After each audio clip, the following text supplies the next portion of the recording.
asfixiado bajo el peso combinado de los totalitarismos y de la democracia realmente existente. Así, lo que presento es un mosaico, un mosaico impresionista que intenta describir la aciaga trayectoria del entusiasmo al desencanto que la Revolución Rusa desencadenó en los círculos libertarios hispanohablantes de las primeras décadas y algo más del siglo XX. Rusia, la imagen y el símbolo. Desde el último tercio del siglo XIX, Rusia, en tanto imagen de un vastísimo imperio multinacional, tuvo una destacada presencia en el muy amplio espectro de los imaginarios progresistas. Casi siempre, por supuesto, como encarnación del despotismo y del poder tiránico llevado hasta los límites del absurdo.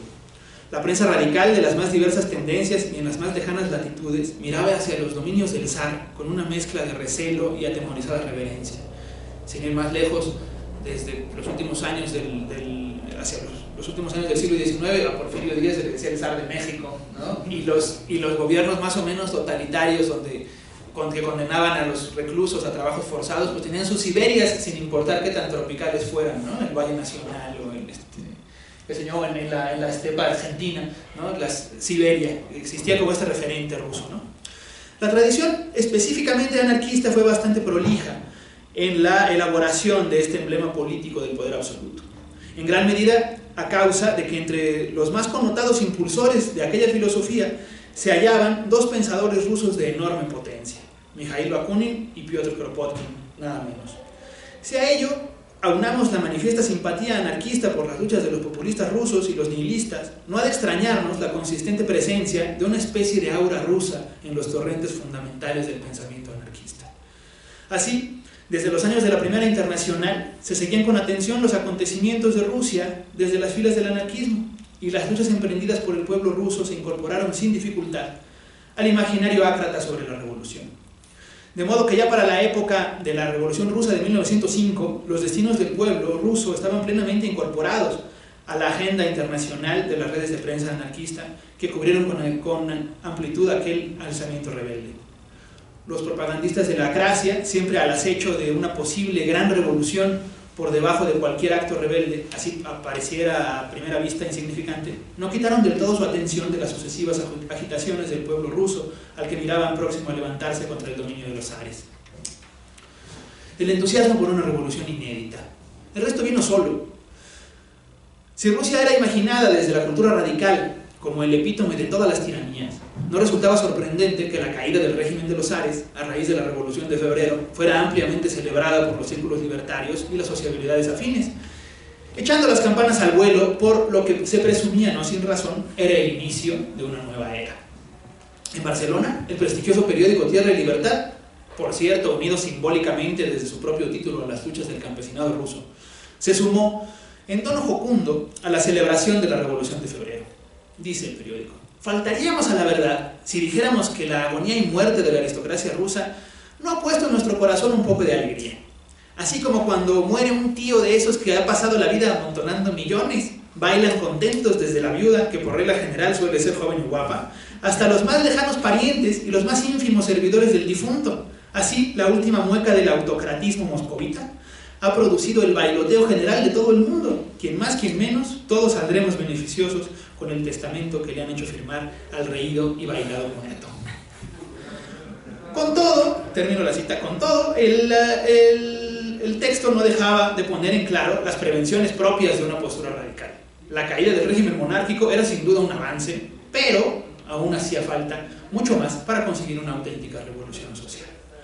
Continúa ese artículo. Los revolucionarios de verdad queremos algo más suculento que un plato de emperador a la destronada.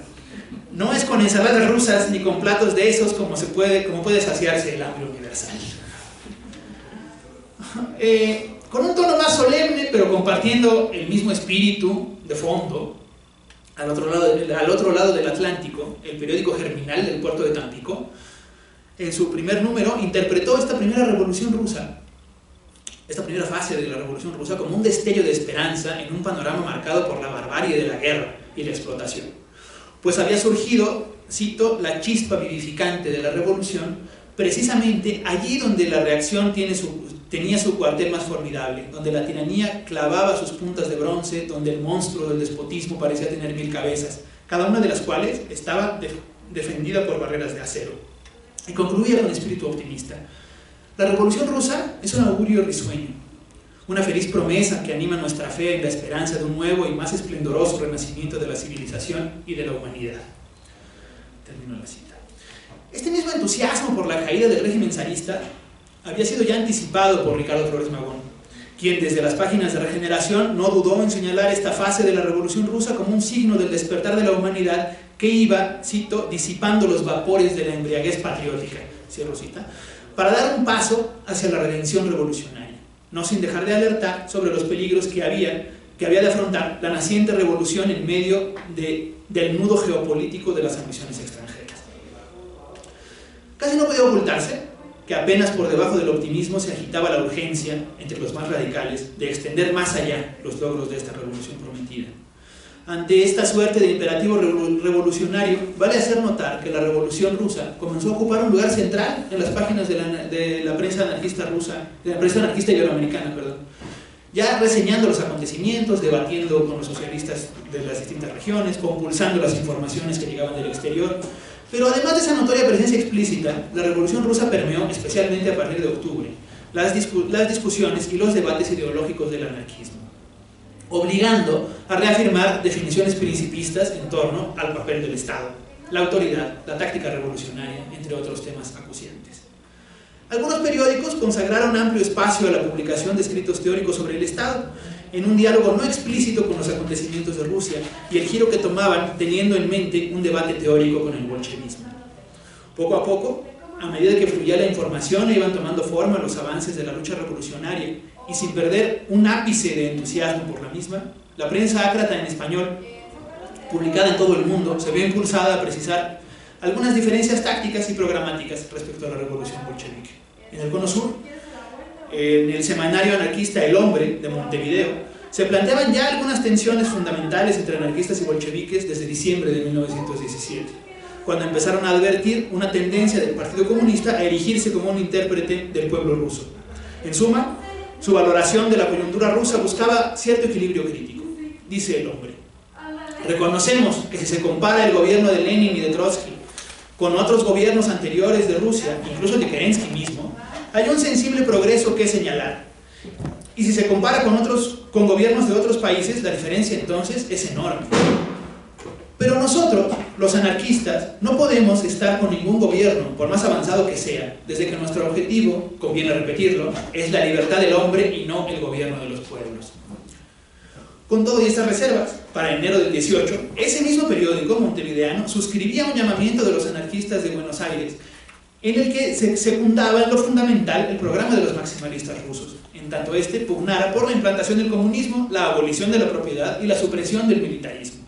Curiosamente, en esta adhesión, reproducida meses después en México en las páginas de Evolución de Zacatecas y Vida Libre de Tampico, se advierten ya los gérmenes del futuro y no muy lejano desencuentro entre las facciones que desembocará en ruptura definitiva.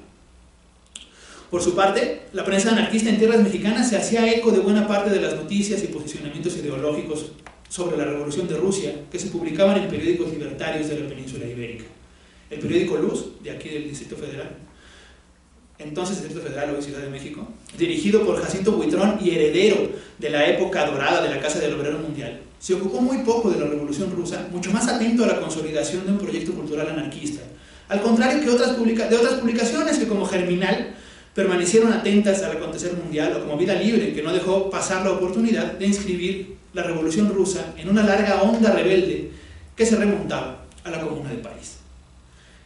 En este vínculo, sobre el que volveremos más adelante, se enfatizaba la importancia de la solidaridad internacional a fin de evitar que la Revolución Rusa compartiera el trágico corolario de la Comuna parisina, acosada por potencias extranjeras en medio de un conflicto bélico internacional y por el enemigo interior de una burguesía desplazada.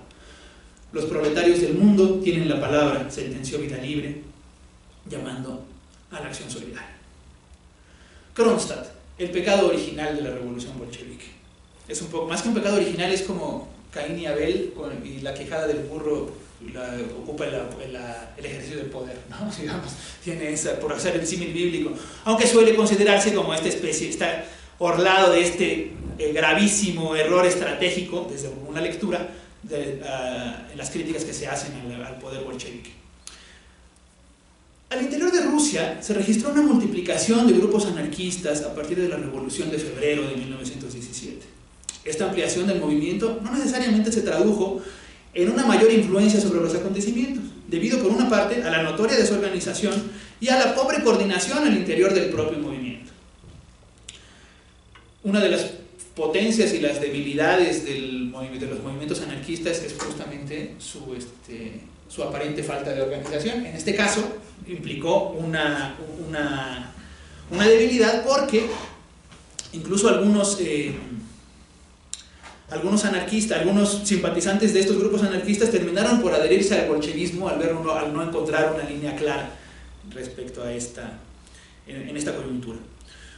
Con todo, fueron notables las labores editoriales y de propaganda ideológica emprendidas por los anarquistas rusos, generando intensos debates en torno al uso de la violencia, la representación democrática, el papel de los intelectuales, las expropiaciones, etc. Algunas posturas de inspiración libertaria respecto a la abolición de la autoridad y la autonomía de los consejos obreros consiguieron incorporarse a las corrientes de opinión mayoritarias. Incluso se ha estimado que cierta deriva libertaria de Lenin pudo deberse en alguna medida a la popularidad de algunas tesis anarquistas que apuntaban a la supresión del Estado y del capital. Durante los días de la Revolución de Octubre es posible detectar una activa participación de anarquistas en comités de fábrica y consejos obreros, al grado que en el fragor de la lucha revolucionaria puede percibirse la tensión entre dos octubres distintos. Uno en que los obreros libres y autónomos celebran el resquebrajamiento del orden capitalista y otro que consagraba el triunfo del partido y la instauración del socialismo de Estado. En este contexto de críticas y de tensiones ocurre la rebelión de los marineros de Kronstadt, que son la Marina del Báltico, que tuvo un destacadísimo papel durante la Revolución de Octubre, un papel estratégico, pero que el soviet de estos marinos se declara en rebeldía con el gobierno bolchevique porque considera que el bolchevismo está poniendo al partido por encima del soviet. Y en defensa de los propios principios de octubre, los marineros del Báltico deciden acogerse al eslogan que dice todo el poder a los soviets, pero no a los partidos, ¿no? Digamos, en el entendido de que se está viviendo como una inversión hacia el autoritarismo del proyecto revolucionario. Y entra una tensión en la medida en que estos marineros eran considerados, por supuesto, parte de las huestes revolucionarias que formaban parte del Ejército Rojo. En medio de esa rebelión hay que transitar, para entenderla, por un bosque inhóspito de propaganda en uno y otro sentido, ¿no? Fueron tildados de contrarrevolucionarios, de ser favorecidos por generales blancos, ¿no? de generales rusos blancos, antiguos zaristas. Se cruzaron muy agrias acusaciones de uno y otro bando. Los de Kronstadt decían, si alguien tiene oficiales zaristas, es en el Ejército Rojo, no con nosotros. Toda esa clase generó un diferendo que fue escalándose hasta la represión, que fue una represión sanguinaria y brutal. Y definitiva, pues, en un estilo que se vería, que continuaba una tradición zarista y que se vería perfeccionada a lo largo de los siguientes años. Las principales líneas de crítica que siguieron los anarquistas respecto al gobierno bolchevique se centraron en varios aspectos, pero había algunos especialmente delicados. Por ejemplo, la idea de una vanguardia revolucionaria omnisciente que guiaría de manera incuestionable al proletariado hacia su liberación. El incremento incontrolado de una burocracia al servicio de la centralización gubernamental. Una leve dosis de burocracia transitoria podía ser aceptable en tanto necesidad de la lucha, pero su implantación como mecanismo permanente, como estructura permanente, entrañaba el peligro a los ojos de los anarquistas de la creación de una nueva burguesía cobijada por el aparato del partido único. La aplicación en los hechos de un capitalismo de Estado que nacionalizaba los bienes y los medios de producción paradójicamente, para ponerlos fuera del alcance de la clase trabajadora. Entre otros diferendos irreconciliables, como un ostensible temor bolchevique ante la espontaneidad revolucionaria del pueblo ruso. La rebelión de los marineros de Kronstadt puede enlazarse, como decíamos, para ser mejor comprendida, con aquella larga onda revolucionaria que conecta todo el proceso ruso a los ojos de una cosmovisión rebelde con la Comuna de París. Es un hecho casual, pero simbólicamente significativo, que la represión sanguinaria a la rebelión de Kronstadt se culmina el 18 de marzo, día de la conmemoración de la Comuna de París, 50 años después. En esa lógica, los marinos del Báltico escribirían con su muerte el corolario trágico de un ciclo de 50 años de luchas por la liberación de la humanidad, devorados por una revolución que, acaso sin quererlo, y al contrario de la Comuna parisina de la que se asumía heredera, se vio precisada a levantar un imperio para subsistir. Lo cierto es que la represión de los marineros sublevados en nombre del Soviet y de los principios elementales de la Revolución de Octubre marcó un punto de quiebre definitivo en lo que sería a partir de entonces la percepción sobre el Estado soviético, que llevaría la mancha indeleble de un crimen fratricida. A México comenzaron a llegar las críticas al Estado soviético por la represión a los anarquistas hacia agosto de 1921, cuando se difundieron las cartas de Kropotkin, Emma Goldman y Sasha Bergman en las páginas de la prensa libertaria, junto con otros materiales remitidos por algunos grupos anarquistas españoles. A partir de entonces, la prensa afín a la CGT, a la Confederación General del Trabajo Central Anarcosindicalista, o de cierta inspiración anarcosindicalista, como se verá, es muy diversa la matriz, pero tiene una beta anarcosindicalista muy fuerte, la CGT, desencadenó esta prensa una ofensiva ideológica, en palabras de Pablo Ignacio Taibo, contra la Revolución Rusa.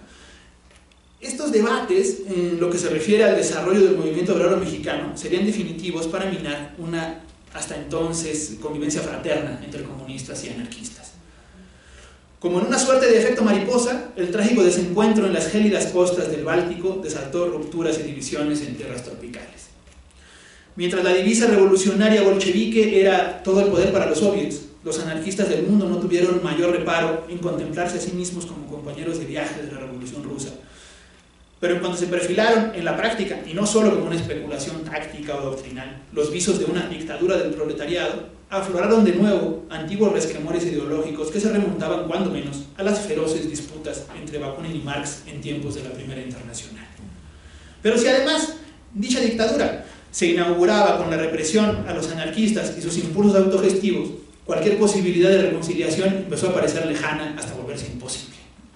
Los compañeros de viaje empezaron a mirarse como enemigos. Desde la prensa de la CGT de México se zanjaba la disputa en estos términos. Cito: no se puede luchar por el comunismo libertario y simpatizar con la dictadura. La dictadura no traerá el comunismo como no lo ha traído a Rusia. Es un periódico, un texto de Benjamín Villa. En las Antillas ocurrió otro tanto. A guisa de ejemplo, la prensa de inspiración libertaria de La Habana reprodujo el artículo Lo que son los bolcheviques, suscrito por grandes personalidades del anarquismo mundial: Bergman, Goldman, Sebastián Faure, Max Nettlau, William Owen, Ángel Pestaña, anarcosindicalista español, en fin, como toda una pléyade de luminarias del anarquismo internacional. Y es un texto que luego será reproducido por la prensa ácrata mexicana, en el que se acusaba al gobierno ruso, entre otras cosas, de tener por único objetivo el monopolio del poder y no la construcción de una sociedad revolucionaria. Aunado a ello, se denunciaban las detenciones masivas de revolucionarios de todas las tendencias, especialmente denunciaban los de filiación anarquista. Dice ese texto: las persecuciones más bárbaras son las dirigidas contra el pensamiento e ideas anarquistas, y a causa de que los anarquistas en la Rusia bolchevique, revolucionarios intransigentes y defensores encarnizados del ideal y fines revolucionarios, son los enemigos más peligrosos de la tiranía y el obstáculo mayor que encuentran en su labor reaccionaria. Ya hay un distanciamiento total. El artículo culminaba con la propuesta de un programa de actividades de denuncia contra el régimen bolchevique centrado en la exigencia de la liberación de los disidentes.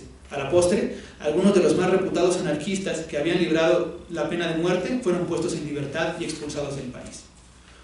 Pero inicialmente, no todos los ataques fueron tan frontales, porque el escenario se iba a volver más complejo. Al comienzo de la década de 1920, cuando ya el conflicto entre bolcheviques y anarquistas se había declarado, el influyente periódico anarquista Cultura Obrera de Nueva York mantuvo una discreta posición de análisis crítico frente a los avatares del proceso revolucionario ruso. Por ejemplo, se promovía desde sus páginas el folleto editado en Alcoy, en Valencia, La oposición obrera en Rusia, de Alexandra Kollontai. En paralelo, el grupo editor de esta publicación ácrata, desde su cosmopolita faro de observación, veía surgir un nuevo y formidable oponente en el horizonte, el fascismo. Y se aprestó a combatirlo, centrando sus baterías en el ataque de la amenaza ultraderechista que se cernía sobre el viejo continente, dejando temporalmente en segundo plano sus críticas al autoritarismo bolchevique. De manera similar se condujo por esos años el emblemático Solidaridad Obrera, de órgano anarcosindicalista barcelonés, manteniendo una postura general de apoyo tácito a la revolución rusa, secundando las tesis de la necesidad de extender la revolución proletaria a otros países y tomando parte en la Internacional Sindical Roja en defensa de la autonomía de los organismos sindicales frente a toda línea doctrinal. Así, Solidaridad Obrera, que debía hacer frente al terrible panorama de las luchas obreras locales y regionales en un momento de represión y conflictividad sin precedentes en la península ibérica, se hizo eco de un sector del anarquismo mundial al reconocer los rasgos autoritarios del bolchevismo, aunque entendía que tal reconocimiento no debía conducir a una crítica de corte liberal, como la ejercida en las democracias europeas, sino que debiera pugnar por jalar a la izquierda la revolución. Pero al igual que otros colegas del otro lado del Atlántico, Solidaridad Obrera presiente la amenaza de un enemigo de las libertades aún más peligroso que el Estado comunista ruso, el fascismo, cuyo crecimiento propiciaría la pérdida de lo trabajosamente ganado con la revolución rusa. Y contra este enemigo se orientó el arsenal ideológico de un importante sector del anarquismo y del anarcosindicalismo mundial. Voy a cerrar con una coda que se llama Cartas de Siberia. A finales de 1922, Cultura Obrera publicó una serie de correspondencias remitidas por Ramón Fernández, que contenían la narración testimonial del viaje a Rusia de este militante libertario. Agrupadas bajo el título Desde Rusia, en las misivas se percibe un tono de agridulce entusiasmo respecto a la revolución rusa, en la que se deja sentir la contrariedad frente al incremento desmedido del autoritarismo en la nueva sociedad rusa, rasgos que el viajero supone como necesidades provisionales. Con todo y la fe en el proyecto revolucionario, el cuadro que perfilan las cartas de Fernández es desolador. Hambre, carestía, miseria, desempleo. De un paseo por las calles de Petrogrado comentan: casi todos los niños y mujeres van descalzos y su fisonomía anuncia la miseria. El complemento de este panorama social lo constituye en el plano del acontecer político-ciudadano un entorno opresivo, altamente militarizado y ultravigilado, que se asume como un defecto necesario en la construcción de la versión rusa del socialismo, dice Fernández, en un testimonio inquietante y no exento de ironía. En todos los edificios ondea la bandera roja y las capitales todas están por el gobierno del Soviet, más en los campos tienen muchos contrarios. No hay libertad de imprenta, se publican 2 diarios en Petrogrado, pero son del gobierno. Pero no se crea que es igual que en los Estados Unidos u otro país, no, y 1000 veces no. Este es un país libre, puede cada uno decir lo que sienta, pero que no trate de hacer una revolución contra el gobierno, porque de seguro no será llevado a los tribunales. Con todo, parece no dejar de estar sinceramente maravillado por lo que fue esta revolución así en pasado, al contemplar los monumentos dedicados a los soldados revolucionarios caídos, la profusión de símbolos caros a la tradición socialista de combate y la requisa de las suntuosas mansiones de Petrogrado, empezando por el Palacio de Invierno, convertido en escuela técnica militar del Ejército Rojo. El autor de esas cartas, cuya serie completa no ha sido posible recabar hasta el momento, consciente de la severidad de sus juicios y acaso temeroso por la censura que puedan sufrir sus epístolas, intenta poner en orden sus emociones y equilibrar sus apreciaciones. No creáis por esto que el comunismo ha fracasado y que esto acabará, no. Esto es todo provisional y no hay que perder la esperanza. Yo lucho no solo por ayudar a Rusia, sino por la revolución social, porque estas son mis ideas. El único latino que hay aquí en Siberia soy yo. No dejaré de tenerlos al corriente de lo que pase. No mando una fotografía por estar prohibido. Para comienzos del año siguiente, 1923, en algunos sectores del anarquismo internacional había ya tomado forma la idea de que en Rusia se había instituido un orden tiránico bajo el mando incuestionable del Partido Comunista. A ello contribuyeron, por supuesto, los testimonios desencantados de Emma Goldman, Alexander Bergman y el príncipe Kropotkin.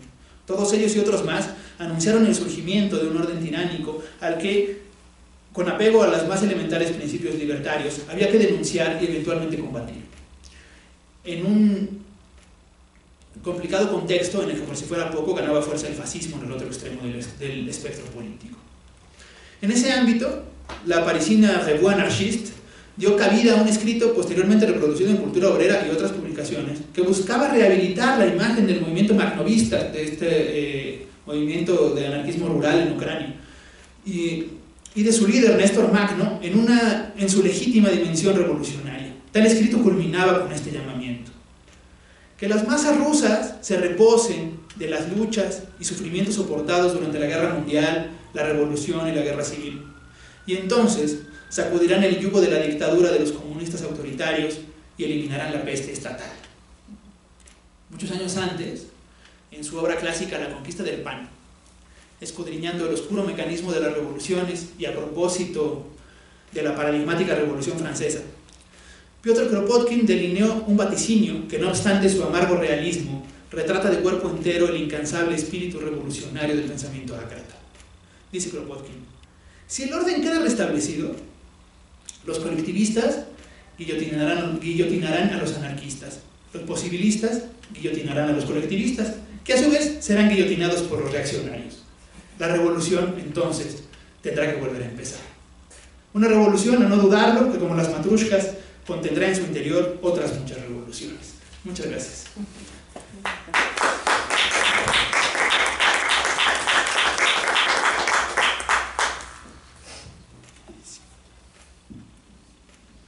Agradecemos mucho al maestro Alejandro Latour, una presentación bastante amena, bastante documentada, bastante investigada, muy ágil en la manera en que nos fue compartiendo los conocimientos, lo que tenían que decir, muy claramente marcadas las partes, pero sobre todo muy claramente marcadas las ideas que a él le interesa resaltar, ¿no? La idea de sí hay una expectación, sí hay toda una tradición y toda una imagen y un simbolismo que se logra derrocar, que se logra destruir, el simbolismo del zar. Una gran expectación que genera el inmediato triunfo de la revolución bolchevique, la necesidad de expandir la experiencia hacia otras latitudes, pero que prontamente también va manifestando diferencias, disensos entre anarquistas y bolcheviques, enfrentamientos que van a llegar a un punto álgido con la rebelión de los marineros de Kronstadt en el Báltico. Y entonces, ¿cómo se va rompiendo esta unidad, esta unidad por la fractura que quiebra este llamamiento a la idea de todos unidos, y que después, bueno, aún así, el propio ascenso del fascismo en algún momento volvió a centrar las miradas en que había un otro enemigo primero, un otro enemigo en común que era claramente al que había que combatir, pero no, la presencia del fascismo no borró de la conciencia y la claridad de pensamiento de los anarquistas que efectivamente en la Unión Soviética se había establecido un poder tiránico, un poder centrado en el partido, no realmente en el pueblo, no era una democracia directa real, sino era un poder de partido, y que entonces, como bien lo resume Alejandro Latour citando a Kropotkin, bueno, en realidad la revolución tendrá que volver a empezar. No se piense que el comunismo ha fracasado. La revolución tendrá que volver a empezar. El sueño no es imposible, solamente que va a llevar un poquito más de tiempo, pero para eso estamos aquí sentados discutiendo. Bien, a continuación vamos a darle la palabra a la doctora Rina Ortiz. La doctora Rina Ortiz, ella es doctora en Historia por el Instituto de Historia Universal de la Academia de Ciencias de Rusia. Está adscrita, tiene una adscripción en el Instituto Nacional de Antropología e Historia y en el Centro Regional Veracruz, que también es de Lina. También es de Lina, sí.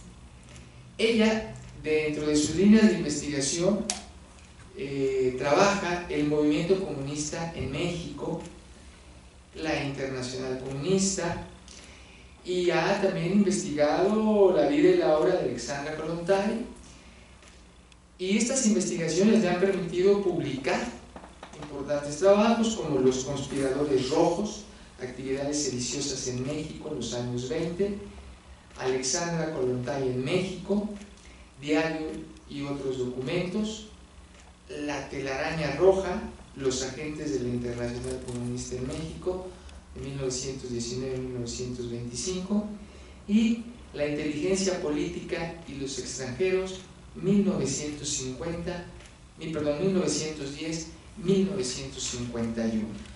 En esta ocasión, la doctora nos va a compartir una ponencia que lleva por título Presencia de la Internacional Comunista en México. Dejo la palabra a la doctora Reina Ortiz. Bueno, pues muchas gracias a los organizadores de este evento, muchas gracias aquí a los presentes y por permitirme compartir con ustedes un fragmento del trabajo que he venido realizando hace ya varios años en el Archivo de la Internacional Comunista, que es este archivo se localiza, está resguardado en el Archivo Estatal Ruso de Historia Sociopolítica y es uno de los repositorios más importantes para reconstruir la historia del ideal y la experiencia comunista en el periodo de entreguerras. Yo también traía unas estampitas para compartir con ustedes, que no les vamos a poder mostrar. En fin, digo, lo que yo les traía para compartir visualmente es importante porque son imágenes realmente que no se conocen en México. Mi trabajo se va a centrar sobre un solo personaje. Entonces, las imágenes mostraban un poco el proceso del trabajo, o sea, cómo hemos ido rescatando la figura de este individuo a través, pues, de los documentos, de las acreditaciones, un poco, de alguna manera nos guiaron para localizar nuevos documentos. Bueno, como estamos aquí reunidos porque este año se celebra el centenario de la Revolución Rusa, que fue uno de los acontecimientos que definieron el curso del siglo XX. La Revolución de Octubre era, efectivamente, el umbral de un mundo nuevo, en tanto que ofrecía la posibilidad de orientar el rumbo del desarrollo hacia una sociedad cualitativamente distinta. En este sentido, el impacto de la Revolución Rusa fue enorme, no solo por su influencia directa sobre los movimientos socialistas, sino por la reacción de las fuerzas políticas de signo contrario, que con objeto de apuntalar al capitalismo, debieron introducir reformas económicas y sociales que alejaran el fantasma enunciado por Marx en el Manifiesto Comunista. Desde el asalto al Palacio de Invierno hasta la consolidación de los bolcheviques en el poder, se produjeron acontecimientos que están siendo examinados y revalorados a la luz de nuevas fuentes. Entre ellos, cabe destacar la creación, en marzo de 1919, de la Internacional Comunista, una organización destinada en principio a aglutinar las fuerzas del proletariado para derrocar el capitalismo a nivel mundial. A la tarea de impulsar la revolución se sumaron hombres de esta revolución mundial, se sumaron hombres de diferentes nacionalidades, convencidos de que las fronteras no existían para los verdaderos revolucionarios. Como señala Eric Hobsbawm, aunque fueron un núcleo muy reducido, El siglo XX no puede entenderse sin ellos. Sin el nuevo partido leninista, cuyos cuadros eran revolucionarios profesionales, sería inconcebible que poco más de 30 años después de la Revolución de Octubre, una tercera parte de la raza humana estuviera viviendo bajo un régimen comunista. De esta manera, muy pronto, los emisarios del Internacional Comunista se dispersaron por diversos países cumpliendo la misión de establecer contacto con los simpatizantes de la causa comunista a fin de instituir partidos que se afiliaran a la Internacional y la consolidaran. De acuerdo a investigaciones recientes, a nivel mundial, alrededor de 16.000 personas trabajaron en el aparato de la Internacional Comunista fuera de las fronteras de Rusia. Esto nos da una idea de la amplitud del movimiento comunista a nivel mundial. O sea, esto no está tomando en cuenta a los miembros de los partidos comunistas, sino justamente a los integrantes de la Internacional dispersos por el mundo. En la historia del Partido Comunista de México, la primera figura reconocida en el sentido como emisario del Internacional fue la de Mijaíl Borodín, quien durante una breve estancia en México consiguió establecer, aunque fuera formalmente, el Partido Comunista de México.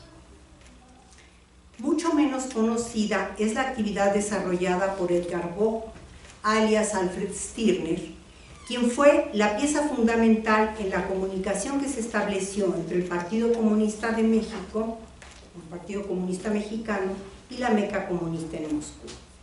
Entre 1919 y 1929, Edgar Vogt estuvo en México en diferentes ocasiones, según lo demandaron las circunstancias. Durante sus ausencias, mantuvo correspondencia con las principales figuras del movimiento comunista en el país. Las cartas e informes de Stirner constituyen una parte significativa del fondo del Partido Comunista Mexicano en el archivo que les mencioné. Estas cartas dan cuenta de los problemas que aquejaron al partido, y son justamente estos documentos los que nos permiten considerar a Stirner como el principal representante y portavoz de los comunistas, de los comunistas mexicanos en este periodo. Entonces, voy a esbozar algunos aspectos de la trayectoria de este personaje. Tenemos una primera etapa que comprende de 1919 a 1921. Edgar Vogt nació en Liestal, Suiza, el 24 de abril de 1898, en el seno de una familia judía. No completó sus estudios universitarios empleándose como bibliotecario. Esta es la profesión que señala su carnet de afiliación al PCM en noviembre de 1919, donde utiliza el seudónimo de Enrique Martín. Este documento contradice la versión de que su presencia en México data de 1920 y al mismo tiempo nos da indicios de que la Internacional utilizó diversas vías para desplegar su influencia, sirviéndose de las diferentes organizaciones identificadas con ella. En este caso, la Internacional de la Juventud Comunista, encabezada por Wilhelm Münzenberg. Edgar Vogt había colaborado con este movimiento juvenil, en el movimiento juvenil socialista en su natal Suiza. Esta experiencia fue sin duda invaluable durante su estancia en México, ya que en pocos meses logró establecer estrechas relaciones con jóvenes afines a la causa socialista, como José Valadez, Manuel Díaz Ramírez, Rosendo Gómez Lorenzo, entonces reunidos en una organización que aglutinaba a trabajadores de diversas ramas. Estos jóvenes serían más tarde sus principales interlocutores. En cierto modo, ocurrió lo que señala una investigadora chilena, en el sentido de que los emisarios creían ser protagonistas de la historia con mayúscula, una especie de nuevos profetas. Ese mesianismo se mezclaba con el romanticismo de los jóvenes, la exaltación y celebración del universalismo. Con el seudónimo de Enrique Martín encontramos a Edgar Vogt, también en un informe que remite a Berlín, donde solicita que la correspondencia le sea despachada a ese nombre. Aparece también en 1921 en el directorio del cuerpo de redacción del periódico El Obrero Comunista, semanario del comité organizador del Partido Comunista de México. Cuando Edgar Vogt llegó a México, el ambiente parecía propicio para llevar adelante su misión a favor del comunismo. En el país se respiraba aún el optimismo por alcanzar los cambios sociales prometidos por la Revolución de 1910. Caudillos como Francisco Mújica, Salvador Alvarado, Felipe Carrillo Puerto se identificaban abiertamente con el socialismo. El primero consideraba que las ideas socialistas que vienen cruzando por el cerebro del mundo actual, tarde o temprano serán las que universalmente preponderen. Pero además, en el ejercicio de sus gobiernos, estos caudillos intentaron poner en práctica acciones que beneficiaban a campesinos y obreros, como el reparto agrario, la disminución de la jornada laboral, entre otros. En muy pocos meses, ya para abril de 1910, Edgar Vogt se había labrado un lugar en el naciente movimiento comunista, de modo que el entonces dirigente del PCM le envía una larga misiva en la que resume los azares que había, los avatares del partido en esa época, y le pide ser el representante del naciente del movimiento en una reunión que se celebraría en Europa Occidental. Allen se refería sin duda al segundo Congreso de la Internacional Comunista, que debía celebrarse en agosto de 1920. No tenemos ninguna evidencia sobre la participación de Edgar Vogt en este documento. Sabemos, era otra de las estampitas que les traía, que estuvieron ahí Roy, Manavendranath Roy, como nuestro representante, su esposa, y cómo ellos ceden su representación y quedan simplemente como representantes del Partido Socialista de la India. En este congreso, en este segundo congreso, se modifica la estructura organizativa de la Internacional Comunista. Entonces se crea la denominada Agencia Americana integrada por Sen Katayama, Luis Freina y Carl Jansen, cuyo principal objetivo era impulsar el desarrollo de los partidos comunistas en América, comenzando por unificar a los partidos que se disputaban la representatividad de los comunistas, situación que en opinión de la Internacional ocurría en Estados Unidos y por un breve tiempo en México.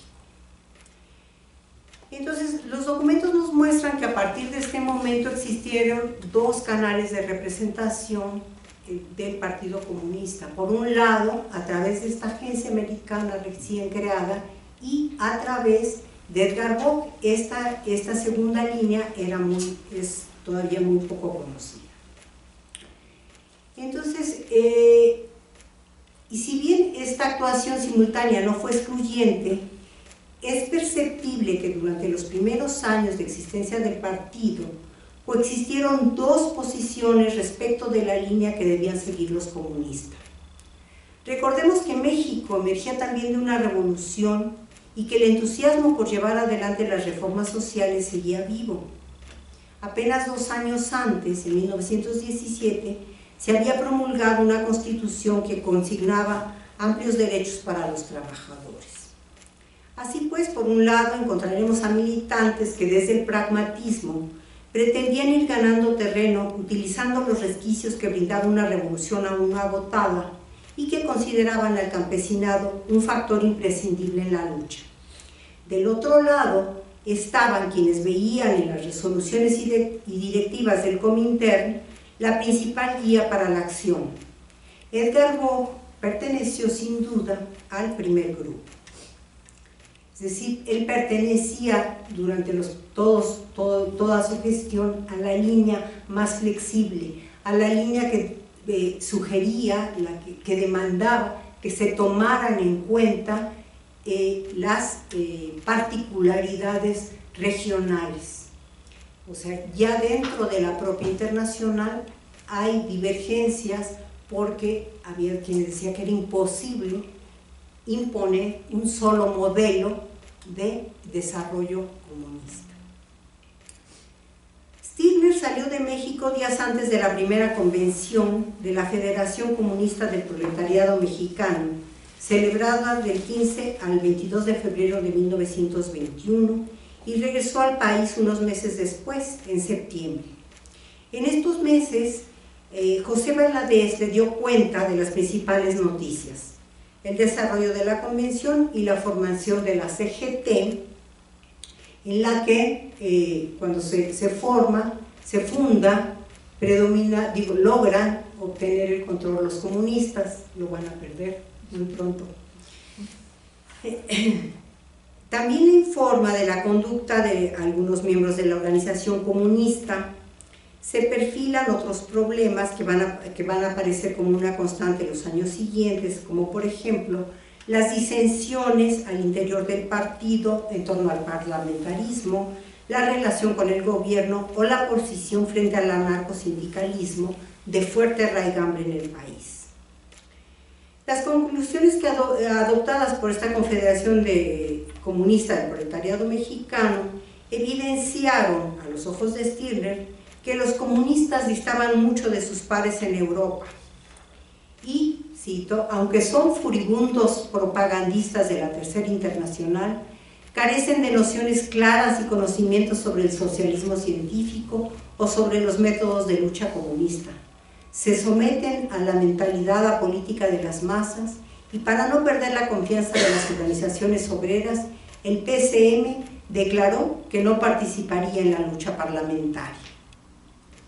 De este modo, a lo largo de 1921, Edgar Vogt contó con información de primera mano, pero además tuvo oportunidad de encontrarse en Moscú con Manuel Díaz Ramírez, que, como mencionamos, perdón, no lo mencioné, que había asistido al Congreso de la Internacional Sindical Roja o Profintern, en tanto que Stirner participó como delegado de México al tercer Congreso de la Internacional Comunista, celebrado también en verano de 21. Este era un dato que no se tenía y es otra de las imágenes que traía. Posiblemente la presencia de ambos permitió a la dirigencia del Comintern adquirir una idea más cabal de los sucesos mexicanos, y eso explique que unos meses más tarde sea Stirner quien reciba la documentación correspondiente a la clausura de la agencia mexicana, así como el fondo remanente destinado a la causa mexicana. Al respecto, es importante subrayar que Stirner expuso en diversas ocasiones su desacuerdo con el trabajo de la agencia americana, dedicado principalmente a la propaganda, pero descuidando el trabajo práctico y la urgente preparación de cuadros. Desafortunadamente, pues no les puedo explicar ampliamente a qué se dedicaba la agencia americana, cómo existieron estos dos canales. Yo lo único que quiero puntualizar era que había, digamos, como dos ramas de la Internacional Comunista presente en México, esta de Zen Katayama, que es mucho más conocida, y esta otra de Stirner, que era la voz viva, digamos. A él lo encontramos directamente negociando en Moscú. Esto lo podemos ver a través de los documentos. Aunque formalmente Zen Katayama era, digamos, la cabeza visible o la que mejor se conoce en nuestro ámbito, en realidad dentro de la Internacional tenía muchísimo más peso la figura de Edgar Vogt o Alfred Stirner, su seudónimo. Entonces, el Partido Comunista en estos primeros años no había logrado los avances que se esperaban, mientras que la Federación de Jóvenes Comunistas, o sea, que era con la que estaba vinculada Stirner, ya había tenido, su influencia había crecido dentro de varios sindicatos, se había extendido en varios lugares de la República, y el número de sus publicaciones, así como su tiraje, se había incrementado considerablemente. Estos informes, aunados al escaso éxito alcanzado por Senkatayama, quien estaba sumido en la clandestinidad, determinaron que el Ejecutivo de la Internacional impulsara la refundación del Partido Comunista sobre la base del núcleo juvenil. Y entonces así, en noviembre de 1921, regresa Edgar Vogt, ya con el seudónimo de Stirner, que va a conservar hasta el final, y canaliza el esfuerzo para la renovación del partido y permanece en México de todo el siguiente año. En diciembre de 21 se efectúa el Congreso de Refundación del Partido Comunista, también les traía un bonito documento donde se ven todas las firmas de quienes refundan el partido. Las expectativas de la Internacional respecto de Stirner era que lograra establecer contactos con otros países de América Latina y que trabajara también con los camaradas de Estados Unidos para trazar una línea de acción común para el continente. Asimismo, debía colaborar con la dirigencia, atender las consultas de la juventud, informar, así y fortalecer con los contactos con el Buró Panamericano. Muy pronto se hicieron evidentes las dificultades que entrañaba semejante carga. En una carta, Stirner se preguntaba: ¿cómo podría atender todas estas tareas si tengo que salir a buscar el pan de cada día? ¿Qué piensa hacer nuestro Comité Central para darme posibilidad material de llevar a la práctica el mandato que me ha conferido? Las cartas remitidas por Stirner en 1922, tanto a la Internacional como a sus camaradas de la Juventud Comunista en Berlín, permiten conocer los avances del movimiento, pero los problemas derivados de las directivas recibidas de Moscú, que entraban en franca contradicción con las peculiaridades de los obreros mexicanos y sus organizaciones. Las difíciles condiciones económicas, consecuencia de los largos años de lucha armada, se veía agravada por las presiones de los capitales extranjeros, lo cual repercutía necesariamente en el movimiento. El desempleo cundía entre los comunistas y crecían los aprietos para sacar a tiempo las publicaciones. Sin embargo, señalaba que el número de seccionales en los estados aumentaba, mientras que en la capital del país disminuía. Asimismo, veía con cierto optimismo el trabajo entre la juventud. Cada martes tenemos una reunión de la célula, cada jueves hay un mitin en algún sector obrero, cada 15 días hacemos un pequeño festejo con teatro político, música, discursos.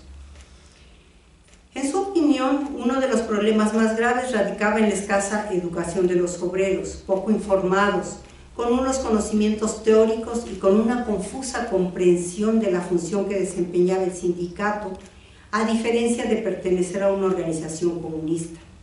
En ocasiones, dice Stirner, los obreros creen que la juventud comunista debe mediar entre patrones y obreros. En otras ocasiones la ven como un club cultural. También señalaba que tampoco la situación del país facilitaba la labor comunista, pues por mucho de que se proclamaran los dirigentes del gobierno,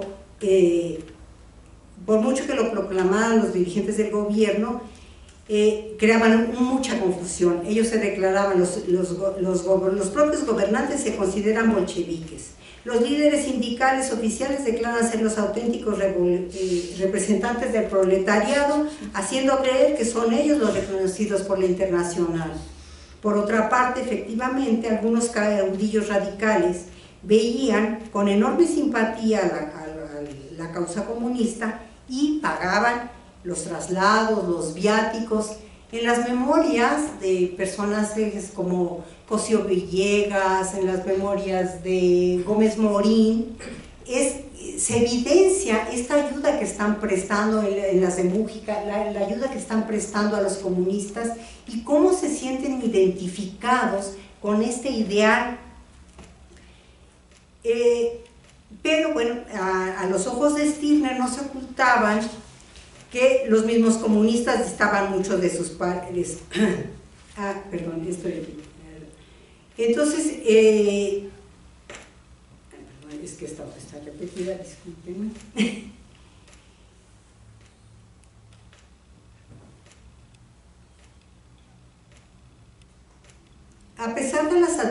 circunstancias, después de la refundación del partido, podemos constatar, si no un ascenso gradual, por lo menos podemos ver que algunos de los líderes los vemos presentes en movimientos sociales importantes como el movimiento inquilinario, o bien muy cercanos a personajes al ala radical de la revolución, como Francisco Mújica, Felipe Carrillo Puerto, Adalberto Tejeda. Entonces, también debemos tomar, por ejemplo, mencionar que el senador Luis Monzón se declara comunista.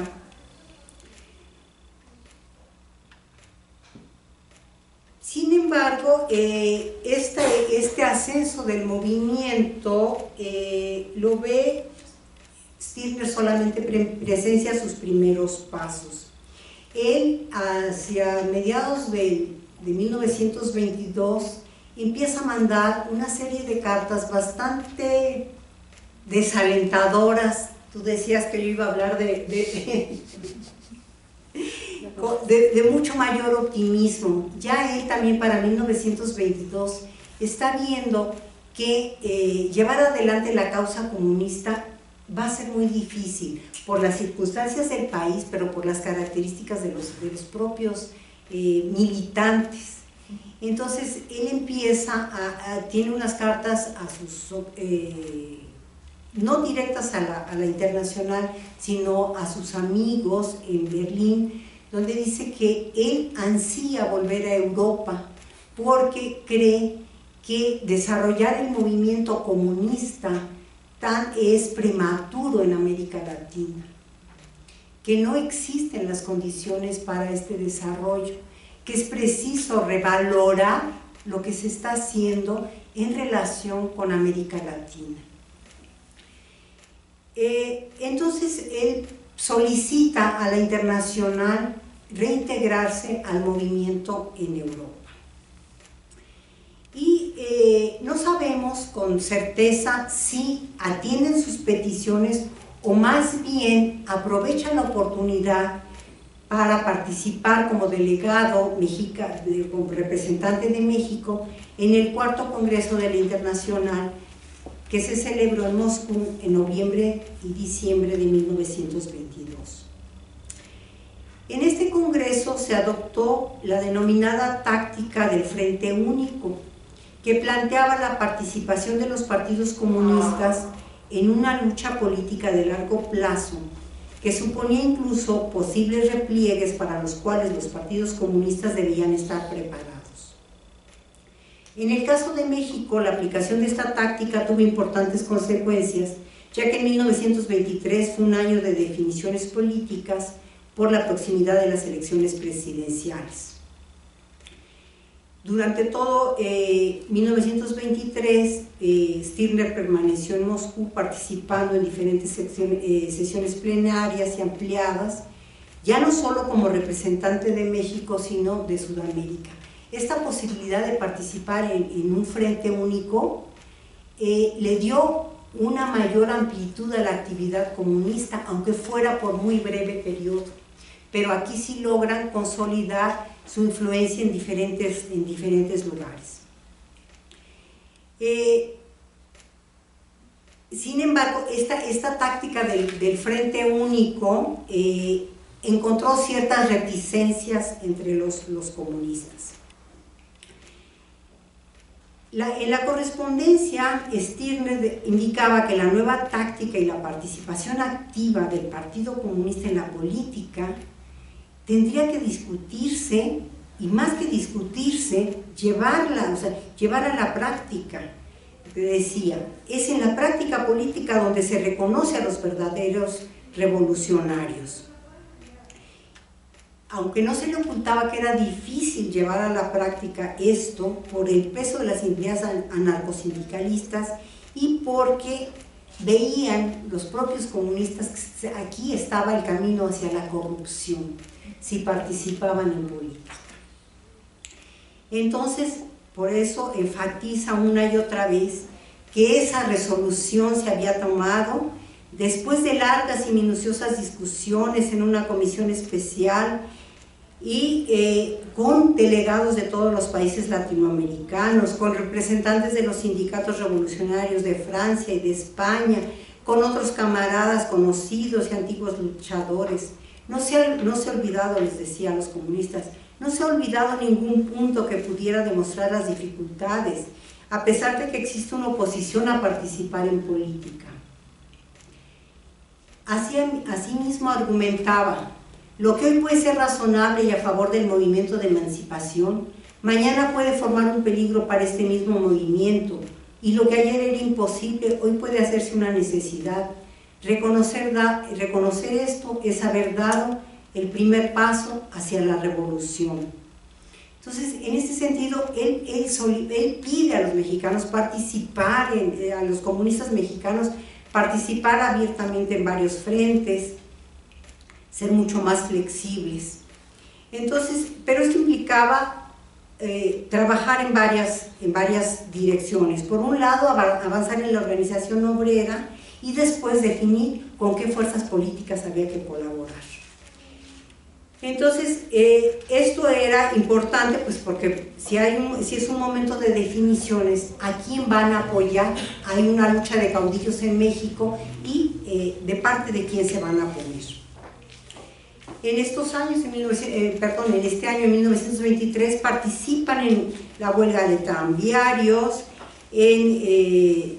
también en una serie de organizaciones sindicales que están adheridas a la trompa. De todas maneras se insertan los comunistas y empiezan a colaborar, se unen, por ejemplo, también participan con los petroleros en Veracruz, en el movimiento ferrocarrilero, también dentro de organizaciones como los establecimientos fabriles, y el partido también trabajan por organizar el Frente Único, logran formar una publicación de ese nombre, y en este momento realmente con esta táctica donde logran una mayor anclarse de mejor manera es en provincia, justamente porque están allí los caudillos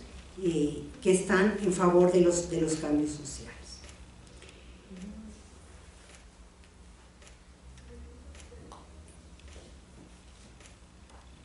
Stirner sabe, les pide abandonar el lirismo revolucionario y transformar esta fuerza digna de poetas y habladores en fuerza real, poniéndose con cuerpo entero en la vida práctica, luchando en ella misma para transformarla hacia la sociedad comunista. En su opinión, el conocimiento de la realidad era la única vía para guiar a la clase obrera y garantizar la victoria. Desconocer la historia los conducía a aferrarse a modelos puros. En este aspecto también apuntaba, uno de los aspectos más interesantes en la lucha emancipadora del proletariado mexicano es la indiferencia política de los mejores elementos en las filas del Partido Comunista. La mayoría de los camaradas sinceros que vienen luchando desde años en el campo del revolucionario de México han seguido una táctica exclusivamente antipolítica.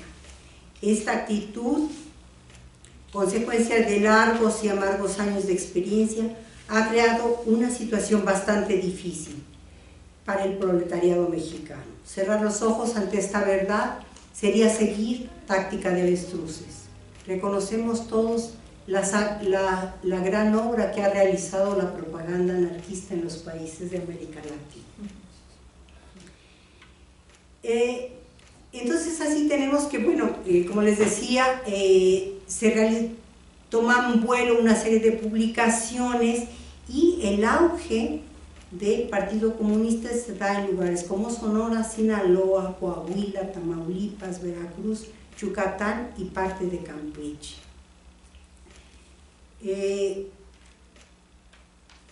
En donde mayor incidencia tuvieron los comunistas fue justamente dentro del sector campesino. Gracias a la formación de las ligas campesinos, este vínculo con Úrsulo Galván.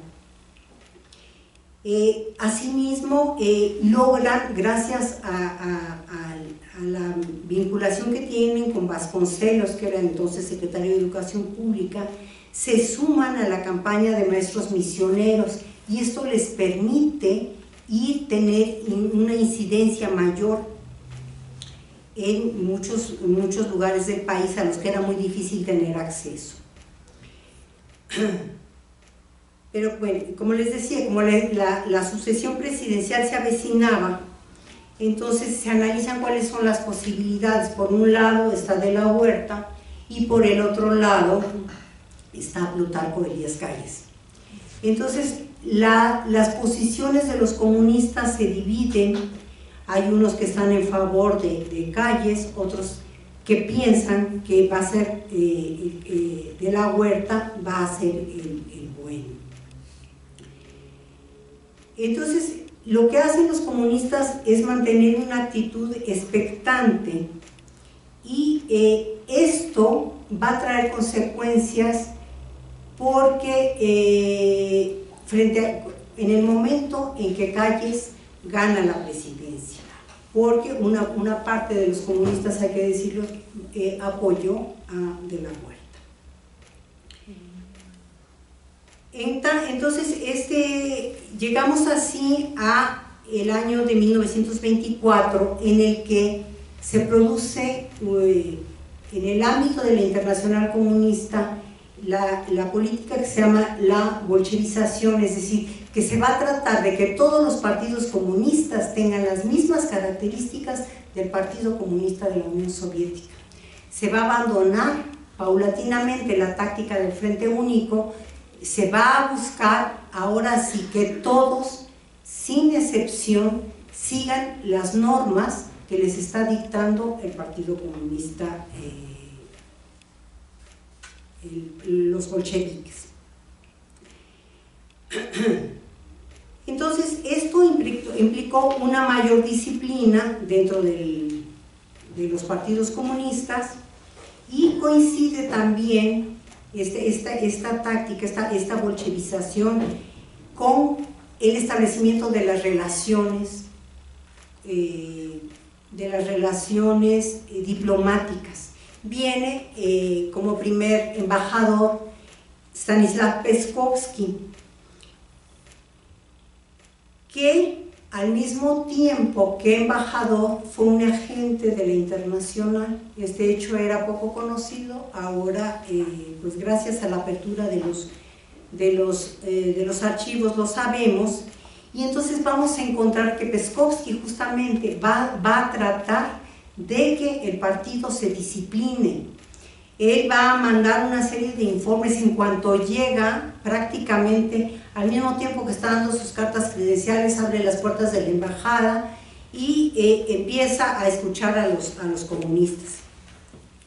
Y le presenta un panorama en sus informes verdaderamente desolador. Dice que numéricamente el partido no llegaba siquiera a 1000 militantes, pero además eran poco conscientes, las finanzas deplorables. Entre sus dirigentes apenas uno merecía su confianza, y ni siquiera era mexicano, el camarada Bertrand Russe. Señalaba el embajador: el camarada Carrillo, secretario del partido, es un camarada bueno y leal, pero muy joven, tiene 22 años, y si bien reconocía que Úrsulo Galván era extraordinariamente activo como líder campesino, y reconocía la importancia que tenía este movimiento, decía que no era posible que no tuviera formación política, y que además un partido comunista no podía estar encabezado por líderes campesinos. Entonces empezó Peskovsky una limpieza dentro del partido. Digamos que es la primera limpieza que se hace dentro del partido, y expulsa a Manuel Díaz Ramírez, que era uno de los mayores, de los camaradas que estaban más vinculados a Stirner, quien le mantenía informado, y que por otra parte era muy cercano a Úrsulo Galván. Entonces este es un primer conflicto muy serio, muy importante que se da dentro del Partido Comunista, y el portavoz y el que va a resolver este conflicto va a ser justamente Stirner. Él tiene que venir a México para resolver este problema y elabora un enorme informe que va a dar origen a una nueva, tanto a una nueva forma de mirar a los problemas de América Latina dentro de la internacional. Se discute esta cuestión mexicana en el año 1926 y se da un giro después de estas discusiones que se suscitan en el seno de la internacional. Se produce un cambio.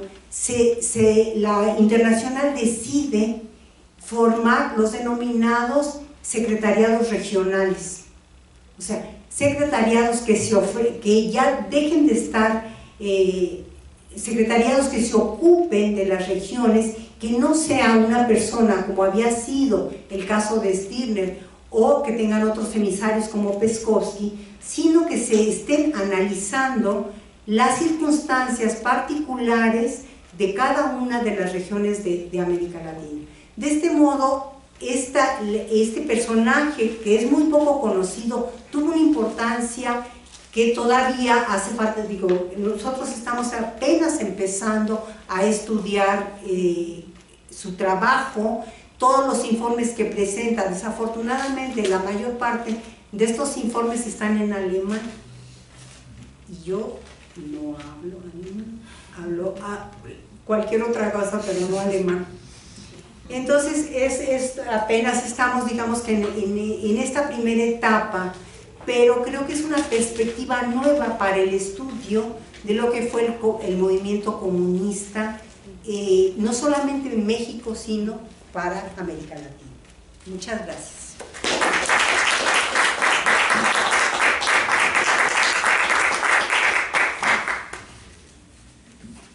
Qué lástima que termina la ponencia la maestra, la doctora. Muy interesante, sobre todo muy rica, realmente un trabajo muy profundo, muy detallado en la investigación y la reconstrucción de todo un proceso y de toda una personalidad como fue Edgar Bohr, Alfred Stirner, y todas las vicisitudes que giran en torno a él, ¿no?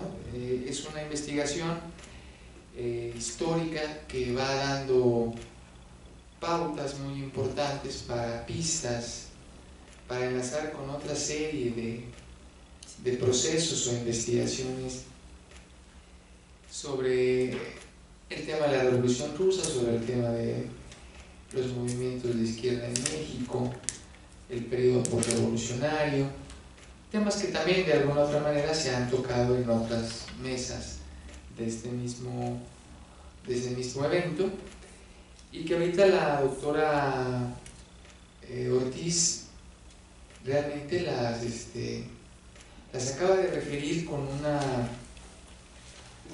un conocimiento realmente envidiable, ¿no? Y además con una amenidad que pues, nos pudiéramos pasar toda la noche aquí, pero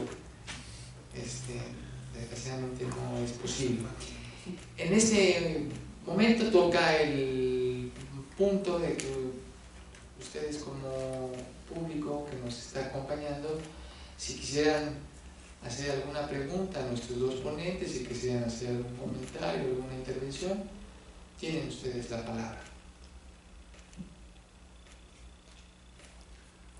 ¿Yo no puedo hacer una pregunta? Sí, también forma parte del público que estamos hablando. Una duda muy puntual. Pensando en esta historia de encuentros y desencuentros, coincidencias y luego divergencias, ¿Alfred Stirner toma su seudónimo en homenaje a Max Stirner? No. Porque Max no, yo también me lo pregunté. Sí. Max Stirner es un filósofo alemán, digamos, impulsor del anarquismo individualista, ¿no? Como el más prominente exponente. Stirner lo habrá elegido por eso. ¿Cuál fue el ¿Cuál es el camino por el que llegó a ese seudónimo? No sé. Ah, ok, pero no es No. por esto. Ok. Está bien. ¿Alguna otra pregunta? Yo le haría... usted. Sí, adelante. Aprovechando a la doctora, bueno, ahorita estoy haciendo una tesis sobre un tema más o menos relacionado y me interesaría, no sé, me atrevo a pedirle si es posible conseguir su ponencia y el material que está, del que platico, ¿no? Las estampitas, digo de alguna manera para que sirva de sustento. Mi tema que estoy tratando es la historia del movimiento comunista en México y el título es José Revueltas y el estalinismo. Entonces es parte del trabajo que estoy. De hecho, le faltó al maestro mencionar su gran trabajo que hizo con la doctora Daniela Spencer sobre los documentos desclasificados, ¿no? Sí. Y sobre ese tema yo creo que es súper importantísimo Sí. lo que está, la labor que están ustedes haciendo, porque da pie a abrir todas las grandes dudas que hay sobre lo que pasó en este caso en México, ¿no? Sobre el movimiento comunista, y desmistificar muchas cosas que se han abierto sobre esto. Fíjate que en relación a esto, sí, claro, tú me das tu correo, yo con mucho gusto. Gracias. En una de las visitas que hicimos al archivo de la Internacional, Antonio Saboriti y yo recogimos todos los materiales sobre revueltas. Entonces, en principio, los preparamos para una publicación. Yo realmente no sé qué pasó con esos materiales, pero los preparamos. Es cosa de preguntarle a Antonio qué pasó con esos materiales. Porque tienen, sí, los sacamos y bueno, les puedo hacer propaganda. Una parte muy importante de todos estos materiales están resguardados en la biblioteca Manuel Orozco y Berra de la Dirección de Estudios Históricos de Lina. Ahí están, pueden consultarse. Estamos deseosos de que yo elaboré la guía para todos estos materiales, todos los papeles mexicanos en el archivo de la Internacional, los tengamos o no, y estamos viendo la posibilidad de publicarlos dentro de Lina para que se suban a la red y se puedan consultar. ¿Esta biblioteca dónde está, doctora? Está en Allende 172, esquina con Juárez. Entonces necesitan nada más llevar una carta y paciencia, porque nuestra lectora de microfilm funciona con velas. Exacto. Yo tenía una pregunta, doctora, haciendo un poco trampa. ¿En qué termina la historia de qué pasó con México? Después de la discusión de la cuestión mexicana, cuando se funda el Secretariado para América Latina, yo me quedé sorprendida. Quien ocupa el lugar de el Secretariado de América Latina es Humbert Droz, que es muy amigo de Stirner, pero él no sé qué. Él pasa, o sea, entre las estampidas que traía, nosotros vemos cómo va creciendo este personaje. Él llega a formar parte del Comité Ejecutivo de la Internacional Comunista, Stirner. O sea, llega a tener una fuerza más o menos importante. Y entonces, cuando se forman los secretariados regionales, él no se queda al frente de América Latina. Sin embargo, pasa, él es miembro ya de la sociedad de la Comisión de Control y se encarga después de todo el archivo de la Internacional y de los vínculos. O sea, él maneja toda la documentación. Pasa, digamos, que a un plano en donde ya no le vemos más, pero debe tener mucha fuerza. Y después, cuando comienzan las purgas, a mí me tocó ver, por ejemplo, que se le hace, bueno, es otra beta muy interesante que están empezando a trabajar los europeos, él le hacen, digamos que, una cosa que se llamaba, incluso se llama característica. Alguien de fuera dice, ah, pues fulanito se ha dedicado a esto, ¿es confiable o no? Entonces él pasa como confiable y él pide permiso para salir a Suiza, se va y encontramos unos documentos donde él se lleva su archivito del Partido Comunista Mexicano, digo, toda su documentación, la que le corresponde a él, la saca y la devuelve, no entiendo por qué. Cuando regresa y le descubren que se había llevado estos documentos, aunque los esté regresando, le ponen un tache en su expediente y después tiene que reconocer que ese fue un error muy grave. Y en el periodo, después de esa visita, estoy hablando de 1932, no, porque es después de las purgas, 39 debe ser, poco antes de la guerra, él regresa a Suiza como secretario del Partido Comunista Suizo y muere como secretario del Partido Comunista Suizo. Como debe ser. Entonces él regresa varias veces, da una entrevista a oposición en el 1973 todavía, al poco tiempo viene aquí.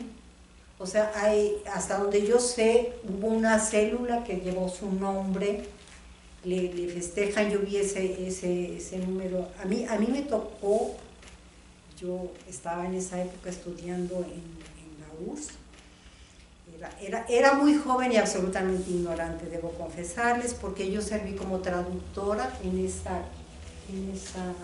entrevista que le hacen. Yo no tenía la menor idea de quién era, ni del trabajo que hice. Sí, pero yo no sabía, o sea, muchísimos años después, las vueltas que da la vida, estoy trabajando. Pero no tenía, en esa época cuando hice la entrevista por oposición, no tenía la menor idea de quién era. Entonces termina como secretario general del Partido Comunista Suizo. Nosotros nos habían dicho, bueno, conocimos, él tuvo una esposa rusa que tuvo que dejar en Rusia, luego casa con otra suiza, y este hombre, para que vean lo que es el destino, es tío abuelo de mi esposo que está sentado allá. Gracias a eso hemos podido ver cosas materiales. Creo que sí eres tú, ¿eh?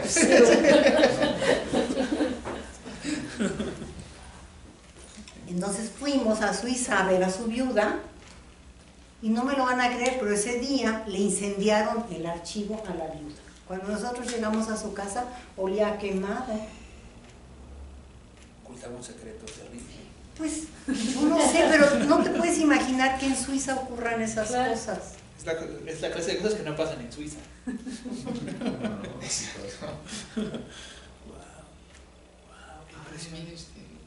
Sí, porque además la viuda nos había como que todo, bueno, los recibo de las 9:30 a las 10. Entonces nos recibe de las 9:30 a las 10 y yo creo que nos quería recibir de las 9:30 a las 9:35, pero le caímos bien, nos dejó, y al último, entonces nos dijo, huelen a quemado, ¿verdad? Sí, pues vinieron a quemar el archivo una mañana, que estaba en la azotea. Entonces, lo que pudo haber habido allí se perdió para siempre.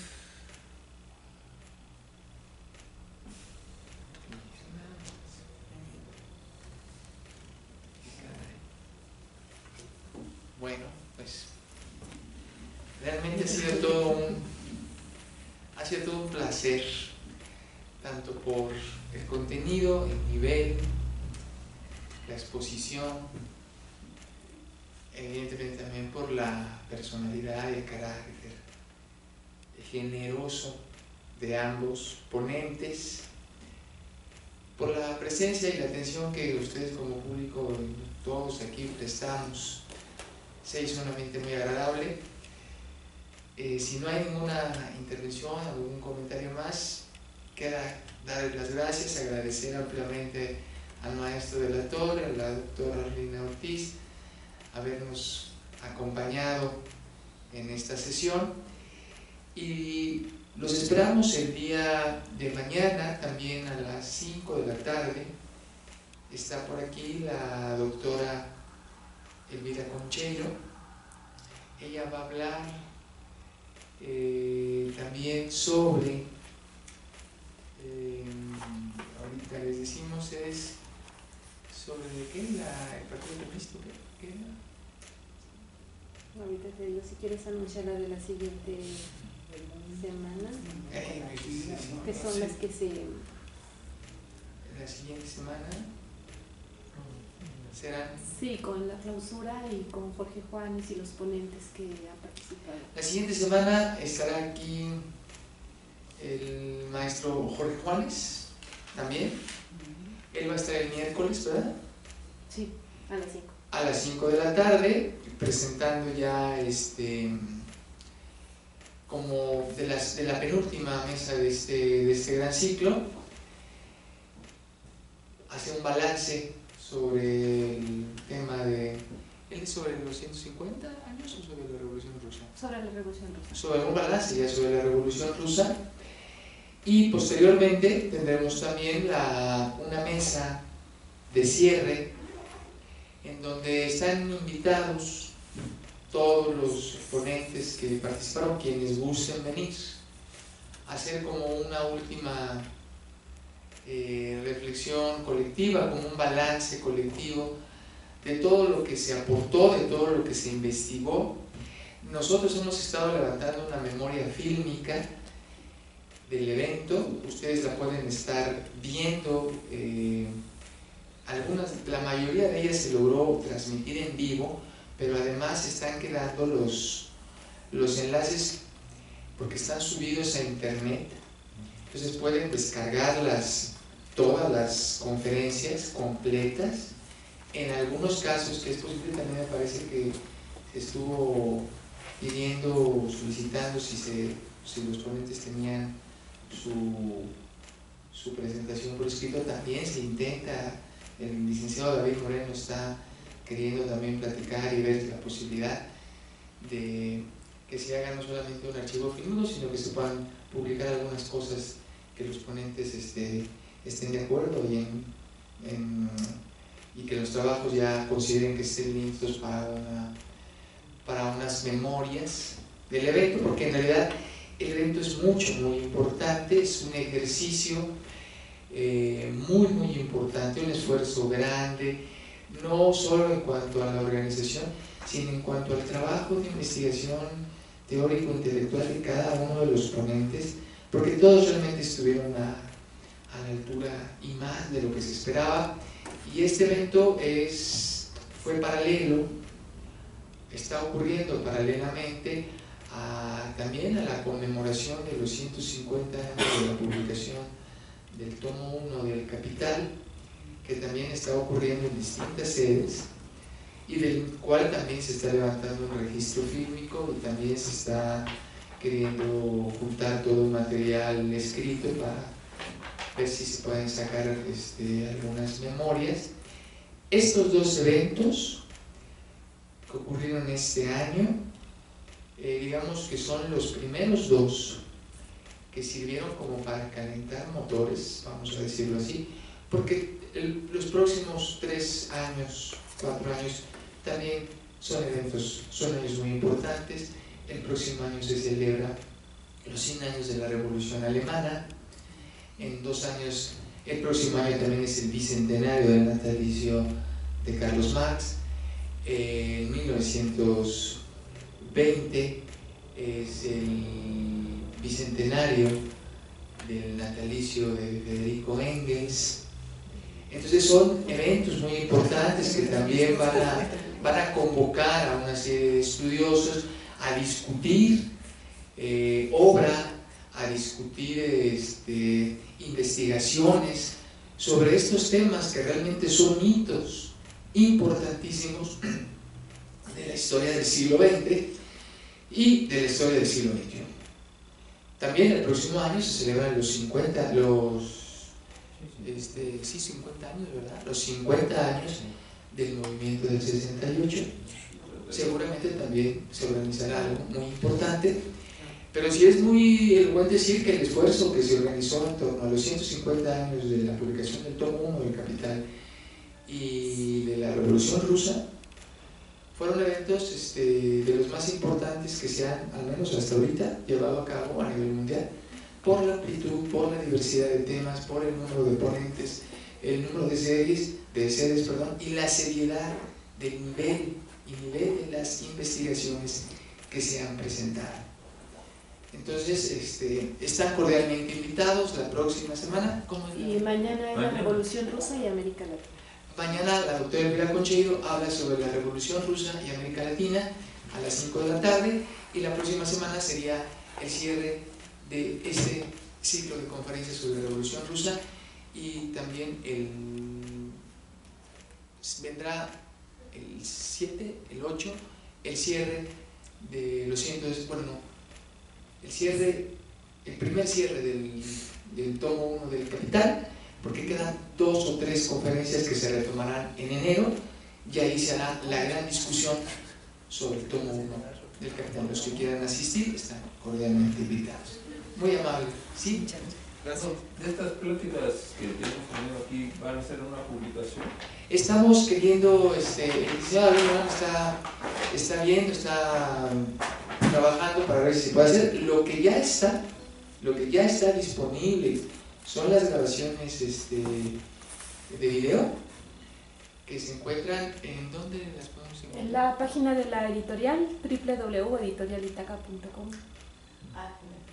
Ahí encuentran todas las conferencias que han tenido lugar aquí en el Museo Trotsky sobre la Revolución Rusa. ¿Sí?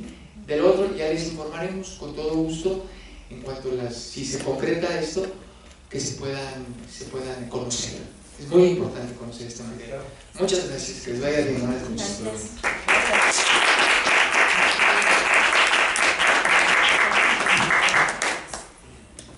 Doctora, pues todo un placer. Yo no tengo el gusto de conocerla, pero fue una vez antes.